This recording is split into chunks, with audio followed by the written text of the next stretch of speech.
என்னதான் பணம் கொடுத்தாலும் என்னதான் பொருள் கொடுத்தாலும் மக்கள் யாருக்கு ஓட்டு போடணும்னு நினைக்கிறாங்களோ எங்களுக்கு கூட்டணி பலம் குறைவே கிடையாது. நீங்க என்னன்னா நீங்க அதைத்தான் தவறாக எடை போடுறீங்க. இவரும் எம்ஜிஆர் மாதிரி தான், எம்ஜிஆர் கட்சி தானே அதிமுக. இன்னைக்கு 2 கோடிக்கு மேற்பட்ட தொண்டர்கள் இருக்கிறாங்க. தேர்தல் நேரத்தில் மக்களுடைய மனநிலை கடந்த 5 ஆண்டுகள்ல யார் எப்படி ஆட்சி செஞ்சாங்க, நல்லதே மக்களுக்கு செய்திருந்தால் ஒரு சட்டமன்ற உறுப்பினர் இவ்வளவு பரிசு பொருள் கொடுக்கணுமா? செல்லூர் ராஜா யாருன்னு உங்களுக்கு தெரியுமா? 15 வருஷத்துக்கு முன்னால மகளிர் நாங்க ஏற்கனவே 1500 ரூபாய் எங்க பொதுச் செயலாளர் கடந்த தேர்தலிலே அறிவித்திருந்தார். தேர்தல் அறிக்கையில குறிப்பிட்டிருந்தார். நீங்க அதை புரிஞ்சிருக்கணும். இப்பொழுது 2000 உயர்த்தி கொடுத்திருக்கிறார். இதுதான் இன்னைக்கு இருக்க முதலமைச்சருக்கு, எங்க முதலமைச்சருக்கும் எங்களுடைய பொதுச் செயலாளர் புரட்சி தமிழருக்கு உடைய அந்த வித்தியாசம் என்னன்னா, அந்த நல்ல குணம் என்னன்னா, 5 வருஷத்துக்கு முன்பாக பணத்துடைய மதிப்பிழப்பு எவ்வளவு, இன்னைக்கு பண மதிப்பிழப்பு எவ்வளவு என்னன்னு 2000 ரூபாய். இது ஒண்ணு புதிதாக யாரையும் காப்பி அடித்தில்ல. காப்பி அடித்து பழக்கப்பட்டவர்கள் யார் என்றால் திராவிட முன்னேற்ற கழகம். அவங்க எங்களை சுட்டி காட்ட ஒரு விரல் எங்களை சுட்டி காட்டுறார் டிஆர்பி ராஜா. 4 விரல் எப்பா நம்ம தான்ப்பா தப்பு பண்ணியிருக்கோம், நம்ம இந்த 4 வருஷமா 4 வருஷமா தப்பு பண்ணிட்டு இருக்கோம் அப்படின்னு அவங்கள சுட்டி காட்டுறாங்க. அதனால அது ஒண்ணும் இல்லை பெருசா, அது ஒரு பெருசா நீங்க ஒண்ணு பாத்துக்கலாம்.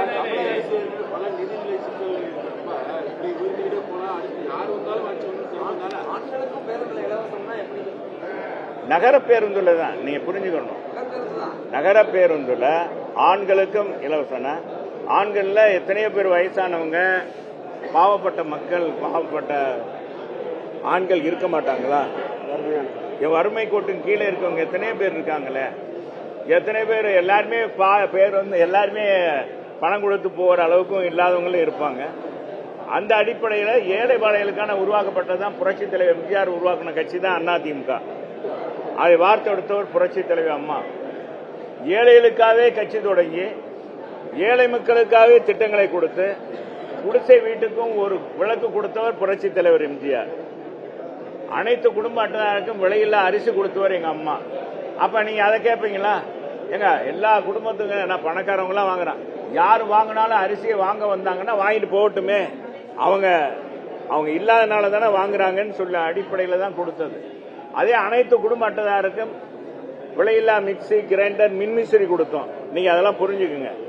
நாங்க கொடுக்கிற திட்டங்களை பாகுபாடு பார்த்தில்ல, தகுதி பார்த்தல்ல, அனைவருக்குமான திட்டம் தான் இது. இந்த திட்டங்கள் அதன் அடிப்படையில் தான் இந்த தேர்தல் அறிக்கை 5 அறிவிப்பு, முத்தான அறிவிப்பு. இன்னைக்கு அறிவித்த உடனே திமுக ஆட்டங்காண்டு. ஏற்கனவே பிஜேபியோட அதிமுக தோழமை கொண்ட உடனேயே ஏற்கனவே பல அப்பா குதிச்சுட்டாங்க. நீங்க போகலாமா, நீங்க போய் திராவிட இயக்கம் சேரலாமா, நாங்க என்னமோ புதுசா தப்பு பண்ணோமா? இவங்க தான் தொடங்கி வச்சது. இவங்க ஆட்சியில அமர்ந்தாங்க. இன்னைக்கு பாத்தீங்கன்னா இந்த பழைய ஓய்வு திட்டமே இவங்க காலத்துல தான், இவங்க அமைச்சர் மத்தியில பாரதிய ஜனதாவோட மந்திரி சபையில இருக்கும்போது தான், கூட்டணியில இருக்கும்போது தான், நீ நல்லா புரிஞ்சுக்கணும், அன்னைக்கு தான் ரத்து பண்ணப்பட்ட புதிய ஓய்வு திட்டம் அறிமுகப்படுத்தப்பட்டது. அதுக்கடுத்து மோடிஜி அதை நடைமுறைப்படுத்தினார்.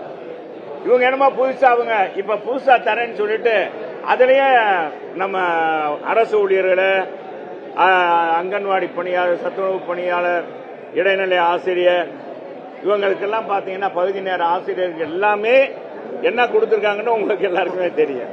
எல்லாருமே போராடிட்டு இருக்காங்க. தேர்தல் வாக்குறுதி பலமா இருக்கு, அதே போல கூட்டணி பலம் கொஞ்சம் குறைவா தானே சார்? எங்களுக்கு கூட்டணி பலம் குறைவே கிடையாது. நீங்க என்னன்னா நீங்க அதைத்தான் தவறாக எடை போடுறீங்க. எங்க தலைவர் 1980 எப்படி கூட்டணி வச்சாரு?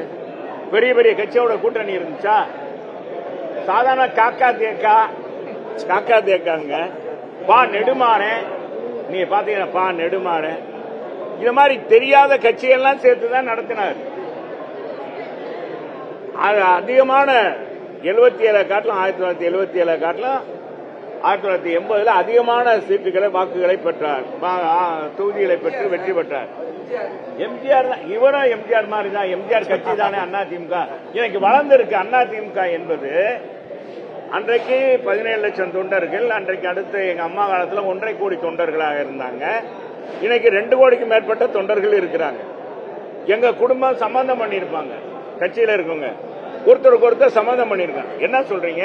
அப்படி இருக்கும்போது அப்ப விரிந்து பறந்து இருக்கிறது, இயக்கம் பறியுது. தமிழ்நாட்டிலே பெரிய கட்சி எதுனா அதிமுக. எங்களோட கூட்டணி வைக்கிறது, கூட்டணி பலம் எந்த பிரதமாக இருந்தாலும். எங்க அண்ணன் இந்திரா காந்தி பிரதமரா இருக்கார், டாக்டர் கலைஞர் அவரு தமிழகத்துடைய முதலமைச்சரா, 2 பேரும் கூட்டணி வைக்கிறாங்க, பெரும்பெரும் தலைவர்களா இருக்காங்க. அப்படி இருந்த அந்த கூட்டணி 117 வெல்ல முடியலையே. கூட்டணி பலம் பார்க்க மாட்டாங்க மக்கள். தேர்தல் நேரத்தில் மக்களுடைய மனநிலை கடந்த 5 ஆண்டுகள்ல யார் எப்படி ஆட்சி செஞ்சாங்க, அதுக்கு முன்னால எப்படி எடப்பாடியார் ஆட்சி செஞ்சாரு அப்படின்றதான் பார்ப்பாங்க. அப்படிதான் பார்த்திருக்காங்க. அப்படித்தான் பார்த்து இன்னைக்கு மக்கள் எல்லாம் நாங்க போற இடங்கள்லாம் ஏகோபித்த வரவேற்புல இருக்காங்க. இவங்களும் அள்ளி அள்ளி கொடுக்கறாங்க, திமுகவும் பரிசுகளை அள்ளி கொடுக்கறாங்க. நேற்றைக்கு பாத்தீங்கன்னா, நேற்றைக்கு முன்தினம் சென்னை அண்ணா நகர்ல அங்க இருக்கிற சட்டமன்ற உறுப்பினர், திமுக சட்டமன்ற உறுப்பினர் பேர் சொல்லல, காத்து கொண்டு கொடுக்கிறாரப்பா, சீர் மாதிரி கொடுத்து வர்றாரு. தென் மாவட்டங்களில் சீர் கொடுக்கிற மாதிரி சீர் மாதிரி கொடுத்து வர்றாரு. நான் ஆட்சி அதிகாரத்தில் இருக்கிறவர்கள் நல்லதே மக்களுக்கு செய்திருந்தால் ஒரு சட்டமன்ற உறுப்பினர் இவ்வளவு பரிசு பொருள் கொடுக்கணுமா? அதே மாதிரி எத்தனை பேர் கொடுக்கறாங்க. இன்னைக்கு படிப்படியா எல்லாமே வந்துட்டு இருக்கு. திமுக சட்டமன்ற உறுப்பினர்கள், திமுக சட்டமன்ற உறுப்பினருக்கு தெரியுது நம்முடைய பலம் நமக்கு தான் தெரியும், மக்களுடைய பலம் நமக்கு தெரியும். நம்ம ஆட்சி அதிகாரம் நம்ம இதுல இருக்கோம், நம்ம சாதனை சொல்லி ஓட்டு கேட்க முடியாது. மக்கள் கொதிப்புல இருக்காங்க, இதாச்சும் கொடுத்து மக்கள் மாறுவாங்களான்னு நினைக்கிறாங்க. இது ஒரு சான்றுக்காக சொல்றேன், வேற ஒண்ணு. மக்கள் தான் பலம், மக்கள் தான் எஜமானர். தேர்தல் நேரத்தில் என்னதான் பணம் கொடுத்தாலும், என்னதான் பொருள் கொடுத்தாலும், மக்கள் யாருக்கு ஓட்டு போடணும்னு நினைக்கிறாங்களோ அவங்களுக்கு தான் ஓட்டு போடுவாங்க. யாரு வரணும்னு நினைக்கிறாங்களோ அவங்களுக்கு தான் ஆதரிப்பாங்க. அதுதான்.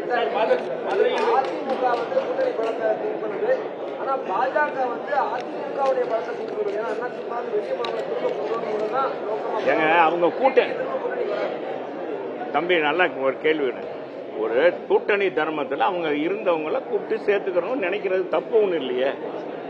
இது தவறா நீங்க எழுதக்கூடாது. எதுக்காக? அதுக்காக எல்லாம் கருதக்கூடாது. உங்களுடைய பெருந்தன்மையை காமிக்கிறாங்க.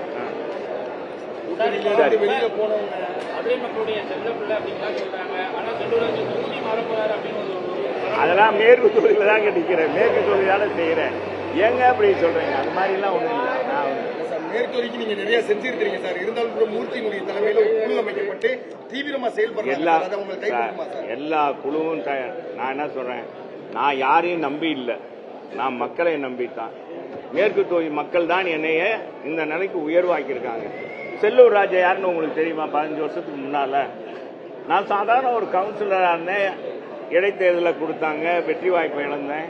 மேயர் தேர்தலில் கொடுத்தாங்க, வெற்றி வாய்ப்பு இழந்தேன். எதை நான் ஊருக்கும் உறவுக்கும் தெரிஞ்சவனா இருந்தேன். எனக்கு உலக அறிய செஞ்சவங்க எங்க அம்மா இங்கே சீட்டு கொடுத்து, இந்த தூய் மக்கள் தானே என்னை உலக அறிய செய்தாங்க.